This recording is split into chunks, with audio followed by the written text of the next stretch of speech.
স্বামী গরিব হলে স্ত্রীর উচিত দুইটি আমল ঘরের মধ্যে বেশি করা, তাহলে ওই স্বামীর পরিবারে আল্লাহ রাব্বুল আলামিন দরিদ্রতা দূর করে দিবেন। মনে রাখবেন, স্ত্রীর যে রিজিক আল্লাহ রাব্বুল আলামিন দান করেন, এই রিজিক কিন্তু স্বামীর মাধ্যমে আল্লাহ রাব্বুল আলামিন দিয়ে থাকেন, কারণ উপার্জন করে স্বামী। সুতরাং কোন স্ত্রী যদি এই দুইটি আমল করে, তাহলে তার আমল নামায়, তার কপালে যে আল্লাহ অজস্র রিজিকের ব্যবস্থা করে দিবেন, এই রিজিকটা স্বামীর মাধ্যমে চলে আসবে, যার কারণে স্বামীকে আল্লাহ রাব্বুল আলামিন সে সচ্ছলতা দান করবেন। এবং যেই ঘরে পড়া হয়, ওই ঘরে সচরাচর অভাব হয় না।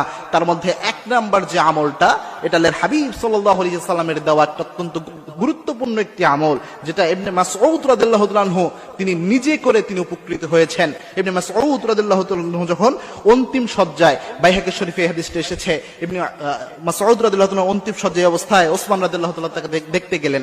দেখতে গিয়ে বললেন, ইবনে মাসউদ, তোমার ঘরে তো তেমন অর্থনৈতিক সচ্ছলতা ভালো নয়, আমি বাইতুল মাল থেকে কিছু অর্থ সম্পদ দিয়ে দেই, যাতে তোমার ভবিষ্যতে তোমার মেয়েরা এটা দিয়ে চলতে পারে, তাদের একটা রিজিকের ব্যবস্থা হয়। ইবনে মাসউদ রাদিয়াল্লাহু তাআলা আনহু বললেন, ওসমান, আমার এই জিনিসের কোনো প্রয়োজন নাই, কারণ আল্লাহর হাবিব সাল্লাল্লাহু আলাইহি ওয়াসাল্লামের শেখানো একটি আমল আমার কন্যাদেরকে আমি সব সময় শিক্ষা দিয়েছি। ওসমান রাদিয়াল্লাহু তাআলা আনহু বললেন, কোন আমল? ইবনে মাসউদ বললেন, আল্লাহর হাবিব সাল্লাল্লাহু আলাইহি ওয়াসাল্লাম বলেছেন, যেই ঘরের মধ্যে সূরাতুল ওয়াকিয়া পড়া হয়, সেই ঘরের মধ্যে কখনো দরিদ্রতা আসে না।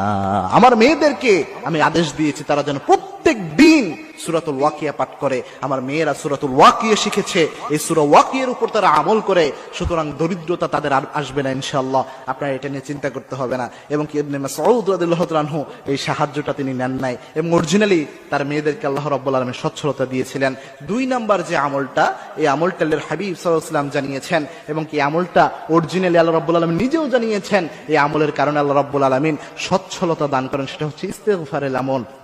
আমরা ইস্তেগফারের আমলটা অনেকেই বুঝি না। ইস্তেগফার অনেক গুরুত্বপূর্ণ। আল্লাহর হাবিব সাল্লাল্লাহু আলাইহি ওয়াসাল্লাম ইস্তেগফারের ব্যাপারে অনেক ফজিলত বর্ণনা করেছেন। আল্লাহর হাবিব সাল্লাল্লাহু আলাইহি ওয়াসাল্লাম জানিয়েছেন, মাল্লাযিমাল ইস্তিগফার, ইস্তেগফারের সাথে যে ব্যক্তি লেগে থাকে, ওই ব্যক্তিকে আল্লাহ রাব্বুল আলামিন তিনটা পুরস্কার দান করেন। তার মধ্যে একটা পুরস্কার হচ্ছে ওয়ারযুকুহু হাইসু লা ইয়াহতাসিব, এমন জায়গা থেকে আল্লাহ রাব্বুল আলামিন রিজিক দেয় যা সে কল্পনাও করে নাই। এমন জায়গা থেকে আল্লাহ রাব্বুল আলামিন রিজিকের বরাদ্দ করে দেয় যা সে কল্পনাও করতে পারে নাই, যে এই জায়গা থেকে আল্লাহ রিজিক দিতে পারে। সুতরাং মা বোনরা যদি সব অবস্থায় তারা যদি ইস্তেগফারের আমল করতে পারে, এই ইস্তেগফারের কারণে তাদের রিজিকে আল্লাহ রাব্বুল আলামিন প্রাচুর্যতা দান করবেন, এবং এই প্রাচুর্যতার অংশ তার স্বামীর মাধ্যমে আল্লাহ রাব্বুল আলামিন দিয়ে দিবেন। সুতরাং তাদেরকে আল্লাহ রাব্বুল আলামিন এই বারাকা দান করবেন। মনে রাখবেন, রিজিকের একচ্ছত্র মালিকানা কিন্তু আল্লাহ রাব্বুল আলামিনের হাতে। আল্লাহ রাব্বুল আলামিন যাকে চান অগণিত অসংখ্য রিজিক আল্লাহ রাব্বুল আলামিন দান করে দেয়, এবং কি আল্লাহ রাব্বুল আলামিন ছাড়া পৃথিবীতে কেউ